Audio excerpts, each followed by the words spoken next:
BJP में ज्यादा बोलने वालों को धामी ने क्या नसीहत दी। तीरथ और त्रिवेंद्र पर धामी ने खुले मंच से कैसे हमला बोल दिया, कैसे दो दो पूर्व मुख्यमंत्रियों पर धामी हमलावर हो गए। आखिर क्या वजह रही कि धामी को अफसरों के सामने तीरथ और त्रिवेंद्र को सुनाना पड़ा और ये कहना पड़ा कि हम रोज रोज सुनते रहते हैं। ये तमाम ऐसे पहलू हैं जिनको लेकर इन दिनों बीजेपी की सियासत गरमाई हुई है। और इस गरमाई हुई सियासत के बीच धामी अगर ये कहें कि मैं तो कम बोलता हूं इसलिए अब तक किसी विवाद में नहीं पड़ा, किसी पचड़े में नहीं पड़ा, तो ये सीधे सीधे तौर पर कहा जा सकता है कि धामी ने अपने दो दो पूर्व मुख्यमंत्रियों को एक खुली चुनौती, खुली नसीहत दे दी है कि ज्यादा मत बोलिए वरना फंसने में देर लगती नहीं है। क्योंकि अब हम ऐसी जगह पर हैं कि अब हमें सोचना पड़ता है कि हमारे मुंह से जरा सा भी कुछ निकला तो इसीलिए आप लोगों ने देखा होगा 1.5 साल होने वाला है।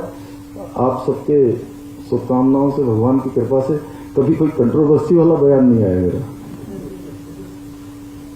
मैं बोलता ही कम हूं क्योंकि बचपन में हमने सीखा कि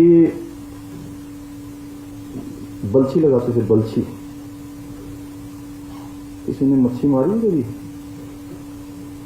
कांटा होता है, उस कांटे में केंचुए को फंसा देते हैं, केंचुआ फंसा देते हैं, कहीं कहीं जो है आटा लगा देते हैं, उसमें थोड़ा मजबूत वाला आटा, उसको पानी में ऐसे डाल देते हैं। छोटे तालाब होते हैं, छोटे नाले गधेरे जो होते थे हमारे यहाँ, या छोटी गाड़ बोलते हैं उसको, या मैं तो शारदा के किनारे बड़ा हुआ, काली गोरी गंगा जो आपके यहाँ से एमपी की निकलती है वहां भी हमारा काली के किनारे पैदा हुए। और यहाँ भी जहाँ बचपन में आ गए खटीमा में, तो शारदा जी बिल्कुल घर के सामने। कोई मेरे घर में गया हो, दीपक रावत जी आप तो गए हैं, कितनी दूर है घर और मेरा शारदा के बीच में?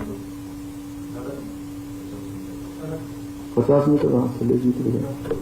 अरे ये तो जाते रहते हैं युगल जी सड़क ही तो बीच में है। तो उसके किनारे हम लोग जो है बलछी लगाते, और पीछे घर के पीछे तालाब होता था, तो हमने मच्छी मारी थी बचपन में।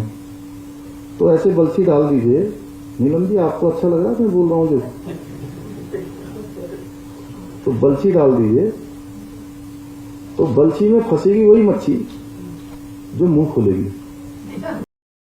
धामी ने मछली मारने का उदाहरण दिया, मुंह खोलने का उदाहरण दिया, और इस उदाहरण के मायने अगर आप थोड़ा सा ध्यान दें तो समझ सकते हैं, आपकी समझ में आ जाएगा कि कैसे ज़्यादा मुंह खोलने की वजह से ही तीरथ को मुख्यमंत्री की कुर्सी से हाथ धोना पड़ा था और उसके बाद धामी सत्तासीन हो गए। इसीलिए धामी अब खूब सारी नसीहत दे रहे हैं। नसीहत तो उन्होंने त्रिवेंद्र रावत को भी दी है और खूब सुनाया भी है। स्मार्ट सिटी के कारण रोज हमको सुनना पड़ता है ना कि मेरा कभी ये स्वभाव नहीं कि मैं कहूँ कि नहीं ये तो मेरे से पहले वालों ने कर दिया, या उस समय में तो हम थे ही नहीं। अब तो हमें यही सोचना पड़ेगा कि पहले वालों ने कोई अच्छा काम किया है, वह भी हमारे राज्य का काम है, वह भी मेरा काम है।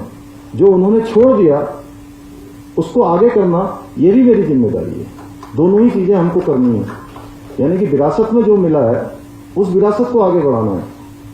स्मार्ट सिटी के बहाने धामी ने किसी और को नहीं बल्कि त्रिवेंद्र और उनके करीबियों को ही सुनाया है, क्योंकि वही लोग स्मार्ट सिटी पर बार बार बयानबाजी कर रहे हैं। धामी ने इशारों में ये भी कह दिया कि वो नहीं चाहते कि विवाद बढ़े। वो कभी ये नहीं कहते कि ये पिछली सरकार ने छोड़ दिया या पिछली सरकार ने कर दिया। वो काम को आगे बढ़ाने की एक कोशिश करते हैं। मतलब उन्होंने ये साफ संकेत दिया है कि स्मार्ट सिटी में क्या हुआ क्या नहीं हुआ त्रिवेंद्र राज में, उसका भी उनके पास काला चिट्ठा है। अगर वो ज़्यादा बोले तो फिर वो खुलने में भी देर नहीं लगेगी। मतलब नसीहत के साथ साथ धमकी और चेतावनी भी।